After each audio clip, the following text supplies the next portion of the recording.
পয়গম্বর সুলাইমান আলাইহিস সালামের নাম শুনছেন তো? শুনে থাকলে বলেন তো তার পিতার নাম কি? হযরত দাউদ আলাইহিস সালাম। আল্লাহ পাক তাদেরকে যেমন দিয়েছিলেন নবুয়ত, তেমন আল্লাহ পাক দান করেছিলেন জমিনের দায়িত্ব, খিলাফত। একদিকে নবী, অন্যদিকে রাষ্ট্র পরিচালনা করে। আমাদের বর্তমান সহজ ভাষায় বলি রাজনীতি। নীতির মধ্যে সব থেকে শ্রেষ্ঠ নীতির নাম রাজনীতি। আর পৃথিবীতে যত রাজনীতি আছে এর শিক্ষক রাহমাতুল লিল আলামিন। রাজনীতি কি, রাজনীতি কত প্রকার, সব রাসূল নিজে শিখায় গেছেন। মদিনার রাষ্ট্র পরিচালনা করেছেন আমার রাসূল, তারপরে রাষ্ট্র পরিচালনা করেছেন আবু বকর সিদ্দিক রাদিয়াল্লাহু আনহু, এরপরে রাষ্ট্র পরিচালনা করেছেন ওমর ফারুক রাদিয়াল্লাহু আনহু। এভাবে ধারাবাহিক চলে আসছে। আর নবীজির আগে রাষ্ট্র পরিচালনা করেছেন দাউদ আলাইহিস সালাম। তাদের একটা সীমানার মধ্যে, আর পুরা দুনিয়ার পরিচালনা করেছেন দুইজন মুসলমান, দুইজন কাফের। মুসলমান দুইজন, একজন সুলাইমান নবী আর একজন যুলকারনাইন বাদশা।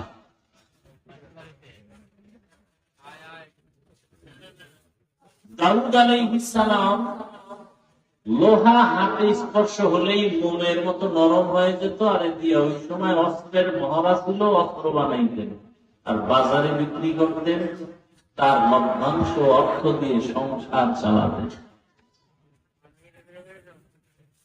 নিজ হাতে কামাই রুজি করে হালাল ভাবে উপার্জন করে সংসার চালানোর মতো বরকত আর কিছুই। এজন্য রাসূল বলেন, কাসবুল হালাল ফরিদাতুন বাদাল ফরিদা। হালাল রুজি অন্বেষণ করা অন্যান্য ফরজের মতোই একটা ফরজ।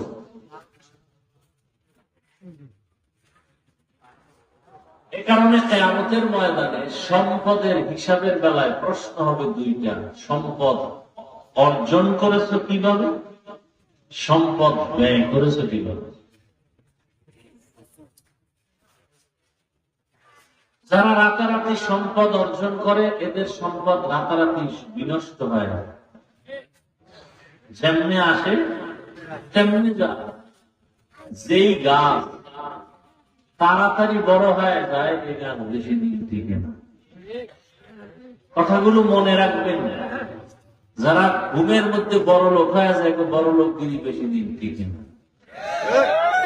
আর এই কথাও সত্য, হালাল ভাবে কেউ রাতারাতি বড় লোক হতে পারে না, কোনদিন সম্ভব। দাউদ আলাইহিস সালাম একদিকে নবী, অন্যদিকে রাষ্ট্র পরিচালক, অস্ত্র বিক্রি করে সংসার চালায়। একজন নবী। আল্লাহ একদিন বললেন, হে দাউদ, আমার এত নিয়ামত দিলাম, শুকর আদায় করো। পয়গম্বর দাউদ আলা নবিয়িনা ওয়া আলাইহিস সালাতু ওয়াস সালাম প্রশ্ন উল্টা করলেন, হে মালিক, আপনার দেয়া নিয়ামতের শুকর আমি আদায় করব, তবে আপনি যদি তৌফিক না দেন কখনোই সম্ভব হবে না। শুকর আদায় করতে কি লাগবে? জবান খুলে কথা বলে, তৌফিক লাগবে। আপনি তৌফিক না দিলে আমি শুকর আদায় করতে তাআত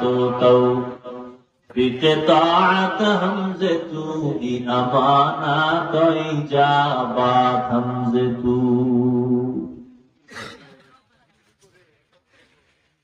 तौफीक से होती है ये नेमत के खजीना, तौफीक से होती है ये नेमत की खजीना, हर मर्द की ताकत के आवर है निशाना, हर मर्द की ताकत के आवर है निशाना।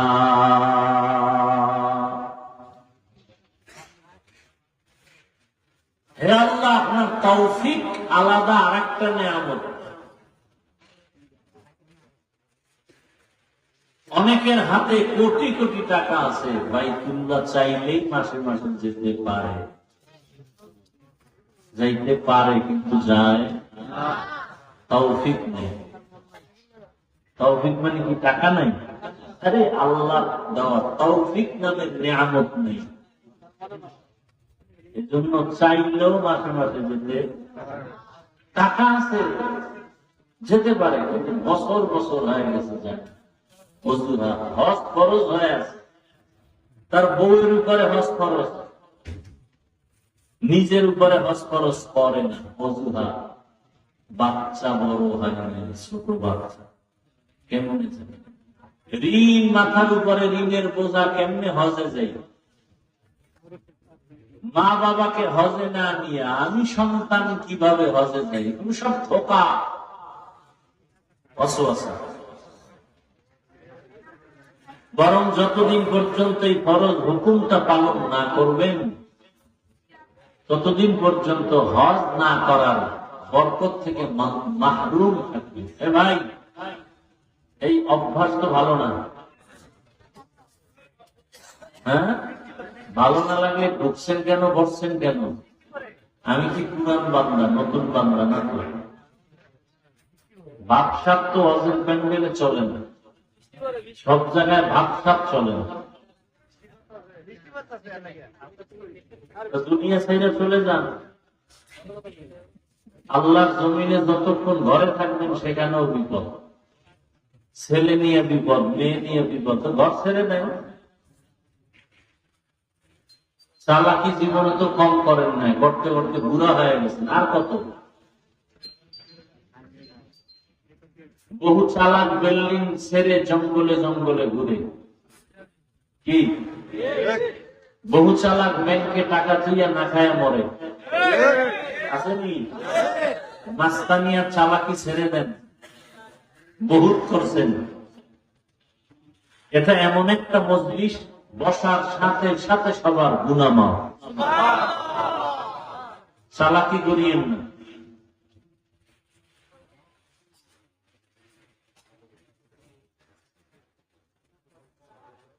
আউযুবিল্লাহ বিসমিল্লাহ পারে না, হুজুরের ভুল ধরে চায়ের দোকানে বসে, আছে না? নেই? ভুল ধরা না বেয়াদবি? এরকম বেয়াদব আমাদের সমাজে আছে না? নাই? মানুষের সব থেকে বড় গুণের নাম আদব। বহু শিক্ষিত কিন্তু আদব নাই, কেউ সম্মান করে।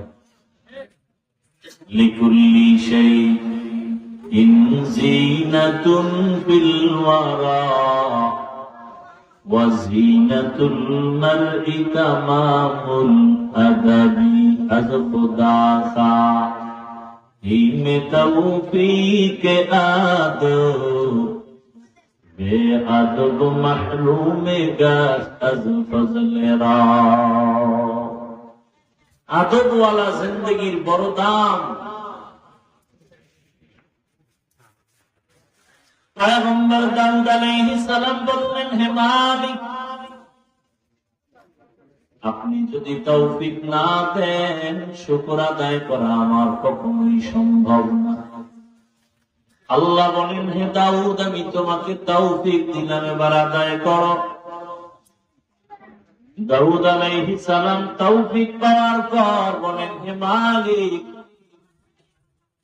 এখনো শুকর আদায় করতে আমি দুর্বল, কারণ আমার শুকরের তুলনায় আপনার তৌফিক নামের নিয়ামত অনেক বড়।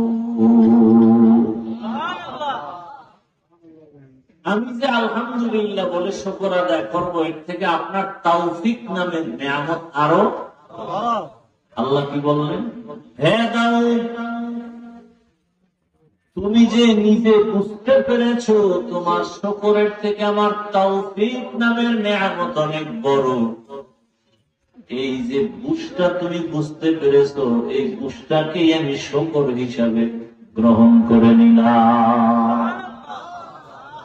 তাকে আমার গর্বাহুয়াম জিকাদাম সদকিয়ামত রবদারো দিনা তামাম। নিয়ামতের শুকর আদায় করো, আল্লাহ ওয়াদা করেছেন নিয়ামত বাড়ায় দেবেন। কিন্তু দিতে নিষেধ করছি না, মরার দরকার আছে।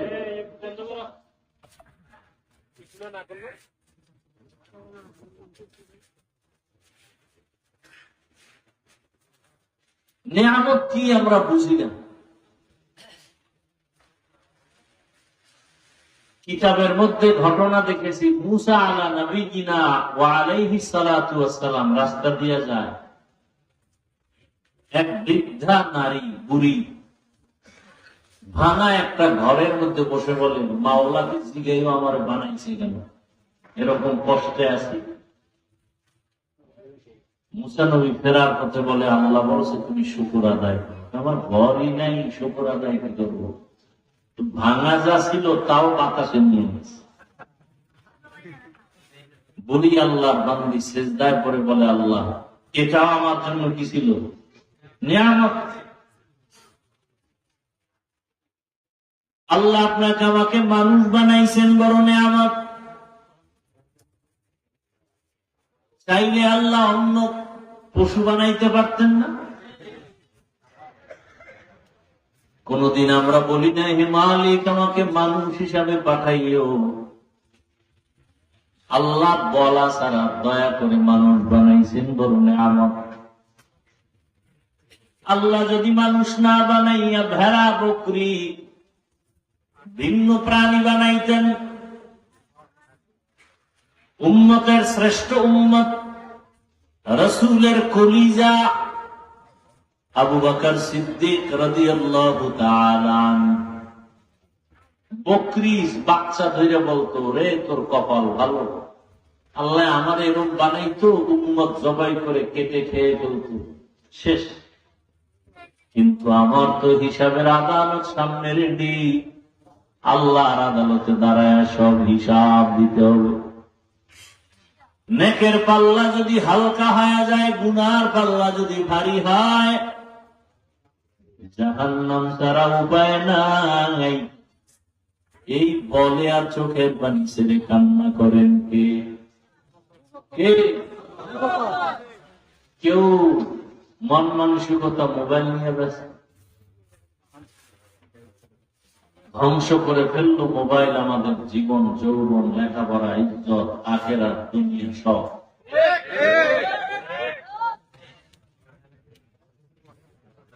একটা বাপ, একজন মা সন্তানকে ধ্বংস করার জন্য মোবাইল হাতে তুলে দিছে। কেমন মা, কেমন বাবা? আসামির কাঠগড়ায় দাঁড়িয়ে জবাব দিতে হবে হাসরের ময়দানে। সন্তান নিজে আল্লাহর কাছে বলবে, আল্লাহ আমি বেনামাজি হই নাই, আমি ধ্বংস হইনি, আমার মা বাবা মুরব্বীরা আমাকে ধ্বংস করেছে। সূরা আহজাব ৬৭ নম্বর আয়াত।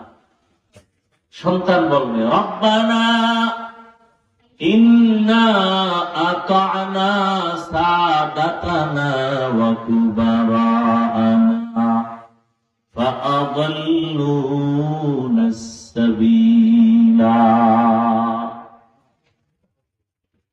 এজন্য আমি প্রায় সময় বলি, বহু মা বাবা শুধু সন্তানের অন্যায়ের কারণে জাহান্নামে যাবে কিয়ামতের দিন।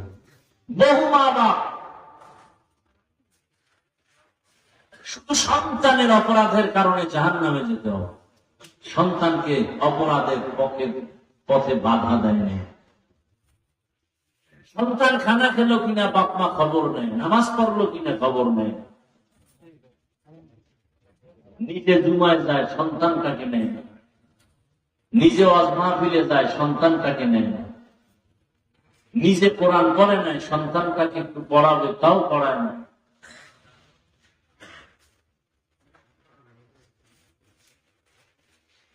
কপাল বড় খারাপ হয়ে যাচ্ছে।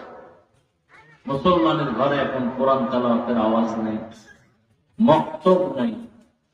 আগে তো মক্তব ছিল, ডিসি সাহেব টেবিলে বসে কোরআন তেলাওয়াত করতেছেন, শিখলেন কোথায়? বলে ছোটবেলা মক্তবে শিখেছে।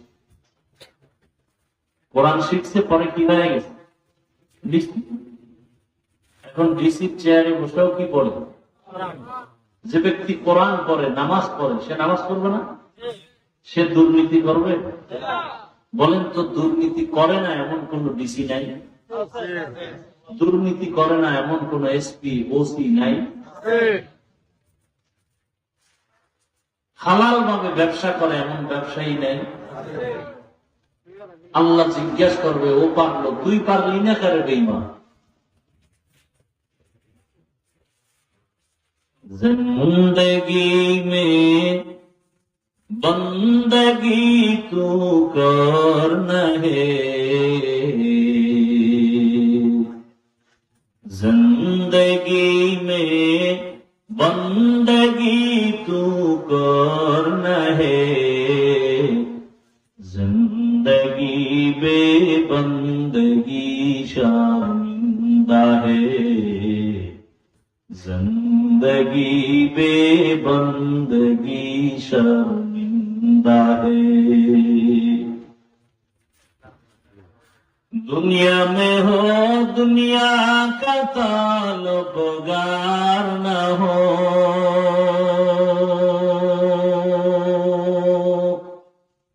बाजार से गुजर हो खरीदार न हो,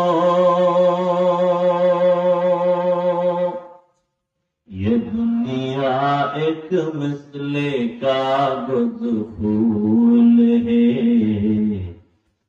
ये दुनिया एक मिसले कागज फूल है, जिंदगी में बंदगी तू करना है, जिंदगी बेबंदगी शर्मिंदा है, जिंदगी बेबंदगी शर्मिंदा है। আসমান কে বানাইছেন? জমিন? সব মাখলুকাতের স্রষ্টা কয়জন? আল্লাহ বলেন, সূর্য আমি বানাইলাম, চন্দ্র আমি সৃষ্টি করেছি, জিন তাও আমি বানাইছি, ফেরেশতা বানাইছি নূরের তৈরি। এত কিছু আমি আল্লাহ বানানোর পর মানুষের যে মর্যাদা দিয়েছি, এরকম মর্যাদার কোন প্রাণীকে দেই নাই। মানুষ হওয়া নিয়ামত না? শুকর আদায় করা উচিত না? একবার বলবেন আলহামদুলিল্লাহ, আর একবার বিড়ি টানবেন। এরকম একবার বিড়ি টানবেন, আর একবার আলহামদুলিল্লাহ, আর একখান বিড়ি, আর একবার আলহামদুলিল্লাহ, এভাবে শুকর আদায় করবেন। কি বিড়ি করে রাখ আর হাসি, লজ্জা শরম আছে? বাথরুমে গিয়া 10 গ্রাম পায়খানা খাই। দুনিয়াতে ফাও আকাম থাকলে এর নাম বিড়ি টানা। দুনিয়াতে আরো বহু আকাম আছে, ফায়দা আছে। মদ পান করাও একটা আকাম না কাম? আকাম, কিন্তু এটার দ্বারা লাভ আছে, এনার্জি হয়। বিড়িতে কি হয়? চেহারা সুন্দর, কি বিড়ি টানলে যৌবন দারুণ, ঠোঁটগুলো লাল হয়, হ্যাঁ না চোরের মতো দেখা যায়, পুরো বান্দর।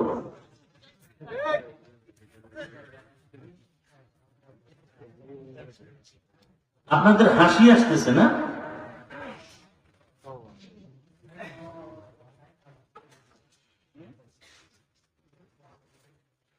আল্লাহ হেদায়েত দান করুন। একজন বুজুর্গ বলছে, বিড়ি করে রাজা আগুন লাগাইছে মুখে, এই আগুন শুরু জাহান্নাম পর্যন্ত ধাক্কা দিয়ে নিয়ে যাবে। মাত্র আগুন লাগলো মুখে। বিড়ি টানলে একটা উপকার যদি কেউ দেখাইতে পারো, আল্লাহর কসম, আমি হাসি তামসা করি না, বিড়ি টানলে কোন লাভ হয়, একটা লাভের কথা বলো, আমি বিড়ি টানবো, আল্লাহ আমি এখানে হাসাইতে আসিনি। আমি যা কথা বলতেছি এতে কান্না উচিত, লজ্জা শরম নাই দেখে হাসি আসে।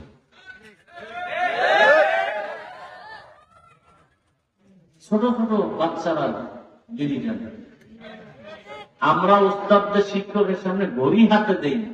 আর এত বেয়াদব হয়ে গেছে সমাজের গোলাপান, এতটা বেয়াদব। আল্লাহ হেদায়েত না দিলে বয়ান হেদায়েতের কোন চাবি। বয়ানি যদি হেদায়েত হতো, রসুলের বয়ানে আবু জাহাল কালেমা পড়লো না কেন? নিজের তো মহাপণ্ডিত মনে করতেছেন, কপালে তো হেদায়েত আছে কিনা সন্দেহ। আল্লাহ হেদায়েত দান করুন। তামাশা করেন না, একটু নিজেকে দুর্বল ভাবে আল্লাহর কাছে তওবা করেন।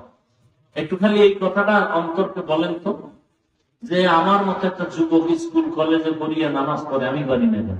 এই যুবক, তোমার মতো যুবক স্কুলে পড়ে, কলেজে পড়ে, 5 ওয়াক্ত নামাজ পড়ে, তুমি পারো না কেন? লজ্জা থাকলে একটু চিন্তা করো।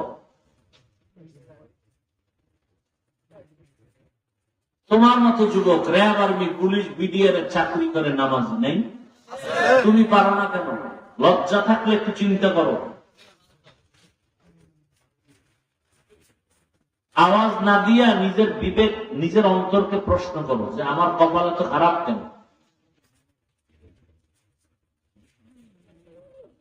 40 বছর পর্যন্ত মানুষের চেহারা উজ্জ্বল থাকবে, যুবক তোমার 25 বছর চেহারা নষ্ট কেন? চেহারায় নূর নাই কেন? তাকাইলে মায়া লাগে না কেন? নিজের তো মহাপণ্ডিত ভাবো, যে কারণে চিল্লাইতেছ প্যান্ডেলে বসে।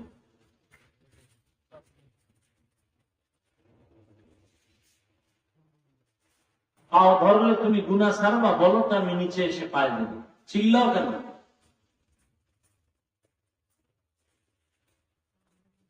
আমি যে এতক্ষণ কথা বলতেছি একবারও বলি না সবাই আমার মতো টুপিওয়ালা হও, বলছি? আমি টুপিওয়ালা হতে বলি না, বলবো না। বয়ানের শেষ পর্যন্ত মোনাজাত হয়ে যাবে, টুপিওয়ালা হও বলবো না। তাবলিগে যাও একবারও বলবো না, মাদ্রাসায় যাও একবারও বলবো না, হুজুরের কাছে যাও তাও বলবো না। আমি বলবো রসুলের আদর্শওয়ালা হও। স্কুলে পড়ো আলহামদুলিল্লাহ, কলেজে পড়ো আলহামদুলিল্লাহ, ওখানে পড়ো, পড়ালেখা করে ডাক্তার হও, দোয়া করি দিল থেকে, ইঞ্জিনিয়ার হও, প্রফেসর হও, কিন্তু বেয়াদব হইও না। মাঠে বসে যে চিল্লা, এটা আদব না। ভাবো, নিজের নিয়ে ভাবো। আমি তোমাকে নিয়ে যে ভাবনাটা ভাবি, এই ভাবনা তুমি যদি তোমাকে নিয়ে ভাবতা অনেক বড় হয়ে যায়। আমার দিল চায় আমার যুবক ডাক্তার হোক, যারা ইঞ্জিনিয়ারিং করতেছে এরা ইঞ্জিনিয়ার হোক, কিন্তু বেয়াদব যেন না হয়। এটা হলো আমার মূল বয়ানের মূল থিম।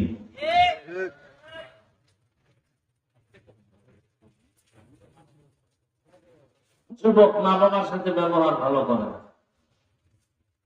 মুরব্বীদের দেখলে সালাম দেয় না,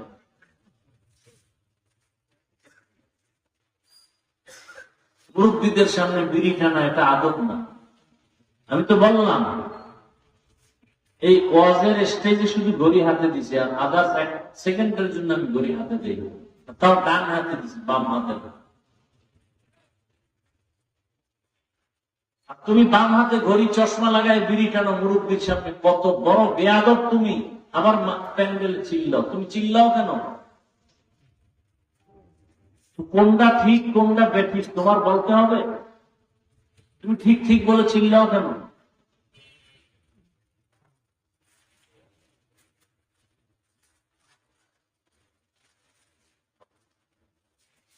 আমি হুজুর বানাইতে আসি নাই, আমি মাদ্রাসার অ্যাডভাইস করতে আসি না। আমার মাদ্রাসা বাংলাদেশে যেই পরিমাণ আলেম ওলামা আছে আর বেশি দরকার নাই। এদেশে আলেমের অভাব নাই, মুফতির অভাব নাই, বক্তার অভাব নাই, মুহাদ্দিসের অভাব নাই, হুজুরের অভাব নাই। আমার দেশে অভাব শুধু আদর্শবান ডাক্তারের অভাব, আদর্শবান ইঞ্জিনিয়ারের অভাব, আদর্শবান এসপির অভাব, আদর্শবান ডিসির অভাব, আদর্শবান এমপি মন্ত্রী মেম্বার চেয়ারম্যানের অভাব। আমি ওই বয়ান করি সারা দেশে। আমার এই সাবজেক্ট একটাই, কেমনে আদর্শবান মেম্বার হওয়া যায়। কেমনে আদর্শবান ডাক্তার হওয়া যায়? ডাক্তার আছে অনেক, আদর্শবান নাই। ডাক্তার জাকির নায়েকের সারা দুনিয়ার মানুষ চিনে, টাকার কারণে, ক্ষমতার কারণে সারা দুনিয়ার মানুষ তার পাগল। আমি চাই তুমি সেরকম একজন সুপরিচিত ডাক্তার হও। বাংলাদেশের ডাক্তার বিদেশে নেয় না, তুমি সেরকম হও। বেয়াদবি ছাড়ো, মা বাবার দোয়া নাও। এরকম একজন ডাক্তার জাকির নায়েকের মতো সম্মানিত ডাক্তার হতে হলে 3 জিনিস লাগবে। এই লেখো, ভালো করে লেখো। মা বাবার দোয়া, শিক্ষকের দোয়া, ওলামায়ে কেরামের দোয়া। এই 3 জায়গার দোয়া না পাইলে খোদার কসম ডাক্তার হবা সম্মান কপালে আসবে। তাসলিমা নাসরিনও তো ডাক্তার, কোন আছে দেশে? একটি যেমন তেমন ডাক্তার, এমবিবিএস ডাক্তার। শুধু ডাক্তার না, গবেষক, একজন স্কলার, ইসলামী স্টাডি করছে, ইসলাম নিয়ে কোরআনের তর্জমা করে, তাফসীর করে। কপাল খারাপ, 3 জায়গার দোয়া নেই। কয় জায়গার দোয়া নেই? আলেম ওলামার দোয়া নেই, মা বাবার দোয়া নাই, শিক্ষকের দোয়া নাই। এই জন্য জুতার বাড়ি খাইয়া বোরকা পরে পালায়।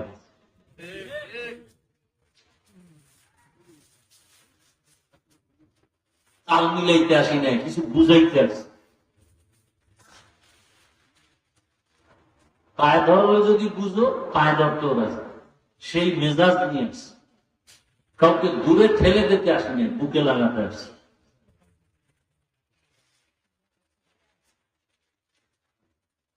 বিদেশের ঘরে ঘুরে আসলাম,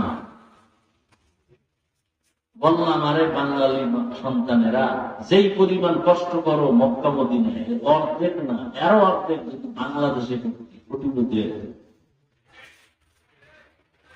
ঠাডামাঙ্গা রোদের মধ্যে কি কষ্ট মক্কা মদিনায় আমার দেশের যুবকরা করে, মহিলারা করে। এর মধ্যে 6 মাস বেতন নেই, 700 রিয়াল বেতন, 600 রিয়াল বেতন দেয় না 6 মাস ধরে। দেশেও চাইলে আসতে পারবে না, কাগজে বেচা। দিন রাত চলছে কষ্ট রোদের ভিতরে, খাইয়া না খাইয়া। আর আমার দেশের সন্তান ভবিষ্যৎ নিয়ে কোনো চিন্তা নেই, বাবারটা খায় আর মাস্তানি করে। আল্লাহ না করুন বাবা যদি মরে যায়, এই তোমার সংসারের হাল ধরবে কি? তুমি তো ধরবে। আর একটা সংসার বরকতপূর্ণ করতে হলে আদর্শবান সন্তান হতে হবে, না হয় সংসার বরকতপূর্ণ হবে না। বহু সন্তান বাবারটা খাইয়া সংসার ধ্বংস করে ফেলতেছে, বহু নারী স্বামীরটা খাইয়া সংসার ধ্বংস করে ফেলতেছে। উন্নতির কোন চিন্তা নেই, একবারও ভাবে না যে স্বামী যদি মরে যায় সম্পদ তো আমারই থাকবে। একটা সন্তান যদি ভাবতো যে বাবায় মরে গেল তো আমারই থাকবে, এই ভাবনাটা থাকলে তো সন্তান চুরি করতে পারে না বাবার টাকা। বরং এক সন্তান বাবার কাছে টাকা চাইছে, নেশা করবে, দেয় নাই, বাবার মেরে দিয়েছে।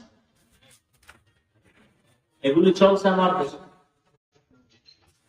মোবাইল কিনতে টাকা দিতে হবে, এরপরে বাইক কিনে দিতে হবে, এরপরে বন্ধু বান্ধবী নিয়ে আড্ডায় যাবে, আর রাস্তায় গিয়ে গাড়ির তলে পরে মরবে। সে জীবনে কেমন দিচ্ছে।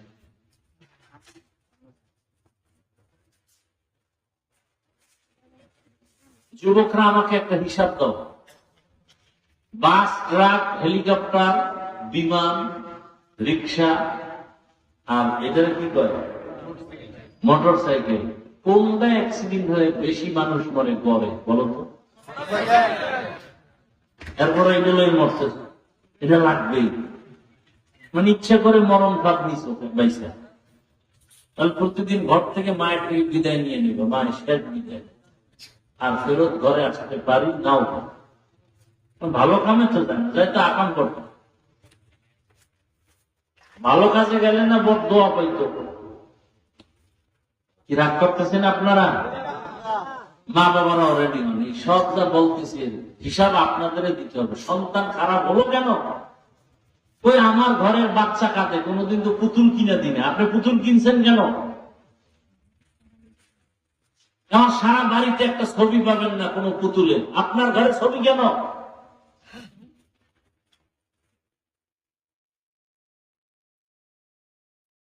এমনি শান্তি আসবে, এত সোজা।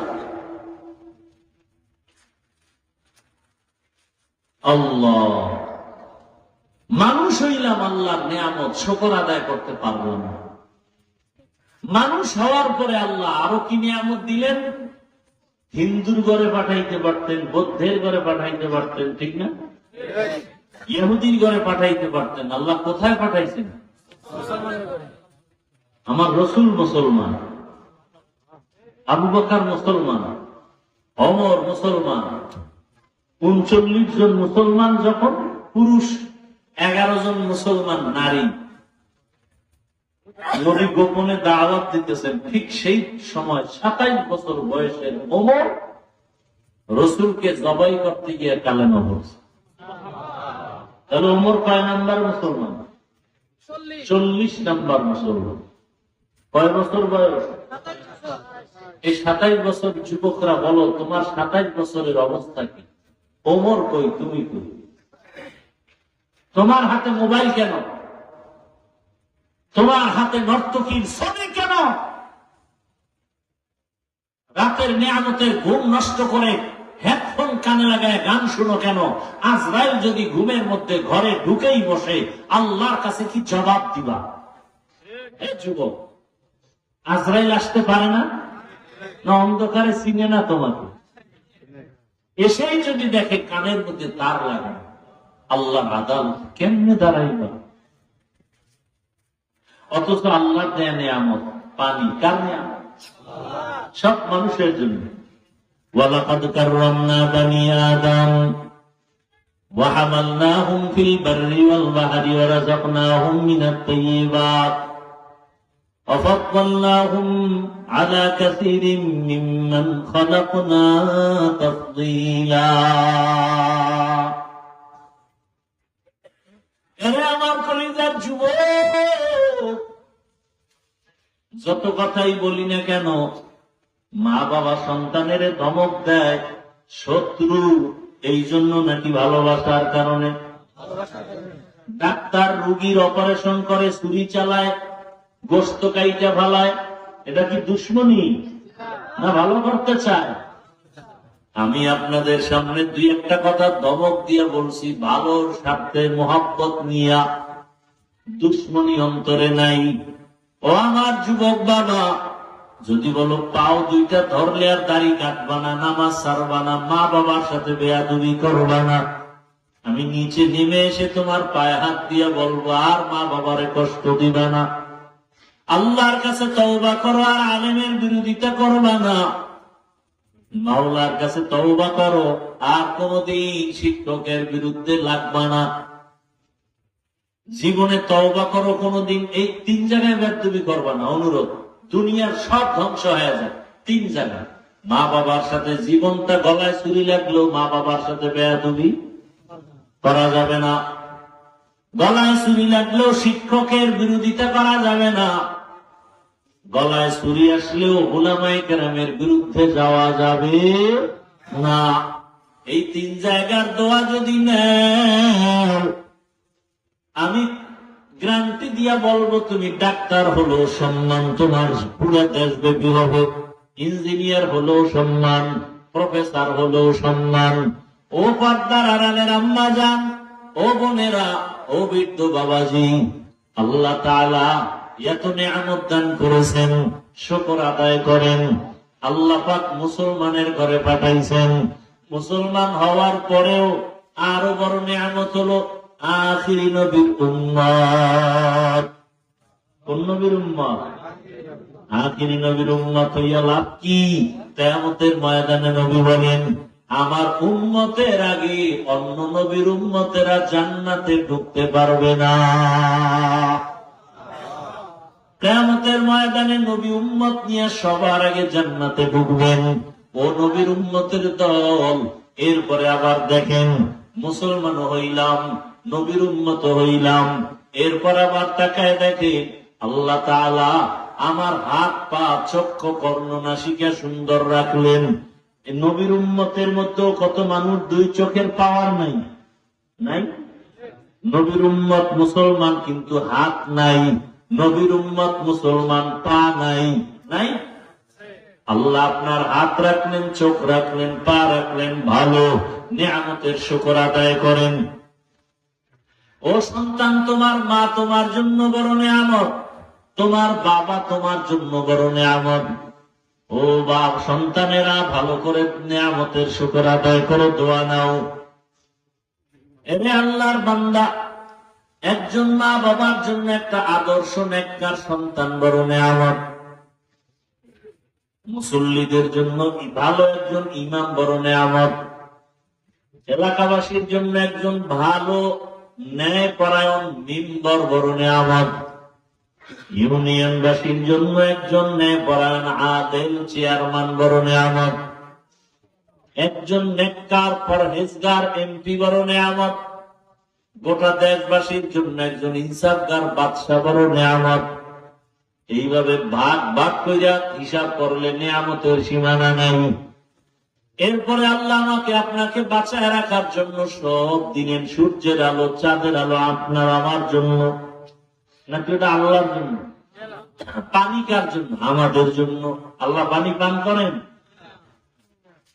আল্লাহর দেয়া পানি, আল্লাহর দেয়া বাতাস, আল্লাহর দেয়া সূর্যের আলো, চাঁদের আলো, নদীর মাছ, গাছের ফল, জমিনের ফসল কে খাওয়ায়? দেখছেন নি? একই মাটি। এই যে আপনারা বসে আছেন, এই মাটির মধ্যে লেবু গাছ লাগাইবে, আম গাছ লাগায়, কাঁঠাল গাছ, আবার মরিচ গাছ আছে না নেই? মরিচ কি মিষ্টি, আম একই মাটির ফল। দেখছেন নি? কারণ মরিচ বড় ঝাল, লেবু আম আল্লাহর কুদরত সব আপনার আমার জন্য। আল্লাহ বলেন শুকর আদায় কর। কয়দিন আর বাঁচবি? চোখের সামনে লাশ আর লাশ, মাটির নিচে লাশ, পানির নিচে লাশ, গাড়ির নিচে লাশ, ঘুমের বিছানায় লাশ। বুড়া হইয়া মরার কোনো গ্যারান্টি নাই। বাবার সামনে সন্তানের বিদায়, সন্তানের সামনে বাবার বিদায়। এরে আমার যুবক, পর্দার আড়ালের মা বোনেরা, কয়দিন অন্তরকে বুঝাইতে থাকেন। আপনার মতো কত মা পর্দা করে, স্বামীর মাল হেফাজত করে, নামাজ পড়ে, আছে না নাই? যারা পর্দা করতে পারেন না, যারা স্বামীর মাল হেফাজত করতে পারেন না, যেই মা সন্তানটাকে নেককার বানাইতে পারেন না, যেই মা স্বামীর টাকা দিয়ে মার্কেটে মার্কেটে ঘুরে ঘুরে গুনাহ করেন, একবারও চিন্তা করেন মা ঘুমের মধ্যে আজরাইল আসলে কি জবাব দিবেন? এখনো সময় আছে, তওবা করেন। স্বামীর মাল আর নষ্ট করবেন না, নামাজ ছাড়বেন না, বেপরদায় চলবেন না, সন্তানটাকে আদর্শবান নামাজি ডাক্তার বানাবেন। সন্তানকে যদি কোরআন তেলাওয়াত শিখায় ডাক্তার বানায় যান, একদিন দোয়া করবে, আমার মা ভালো ছিল এই জন্য আমি কোরআন শিখছি, আমার মা বাবার আদর্শের কারণে আমি আজকে ভালো ইঞ্জিনিয়ার হয়েছি, ইঞ্জিনিয়ার হইয়াও নামাজ ছাড়ি না। আর্মির চাকরি করে নামাজ পড়ে, র্যাবের চাকরি করে নামাজ ছাড়ে না, পুলিশের চাকরি করিয়াও নামাজ ছাড়ে না, কোটি টাকার ব্যবসা করিয়াও নামাজ ছাড়ে না। ও যুবক বাবা, তুমি কেন নামাজ পড়তে পারো না? জীবনের সব মিটায়, গুনাহ তো কম করো নাই। এই বয়সে কত বেপরদার আড্ডা দিলা, মোবাইলে গুনাহ করলা, নামাজ ছাড়লা, মা বাবার সাথে বেয়াদবি, শিক্ষকের সাথে বেয়াদবি, উলামায়ে কেরামের সাথে বেয়াদবি। এখনো যদি মরণের চিন্তা করো, তওবা করে নাও। আমার আল্লাহকে মনে মনে বলো, হে মালিক, জীবনে আর নামাজ ছাড়বো না, দাড়ি কাটবো না, বেপরদায় চলবো না, মা বাবার সাথে বেয়াদবি করবো না, উলামায়ে কেরামের দোয়া নিয়ে চলবো, শিক্ষকের দোয়া নিয়ে, নবীজির আদর্শ মেনে চলবো। বৃদ্ধ বাবাজিরাও তওবা করেন। আপনার মতো বুড়ারা মসজিদে গিয়া 5 বেলার নামাজ আদায় করে, আপনারা কেন পারেন না? আল্লাহর কাছে তওবা করেন, আদর্শ সন্তানের বাবা হয়ে কবরে যাবেন, কোরআন পড়নেওয়ালা নামাজি সন্তানের মা হয়ে কবরে যাবেন। তওবার নিয়ত যদি অন্তরে থাকে, মরিয়া গেলেও আর গুনাহ করবেন না। হায়াতের মালিক আল্লাহ, ইজ্জতের মালিক আল্লাহ, রিজিকের মালিক আল্লাহ।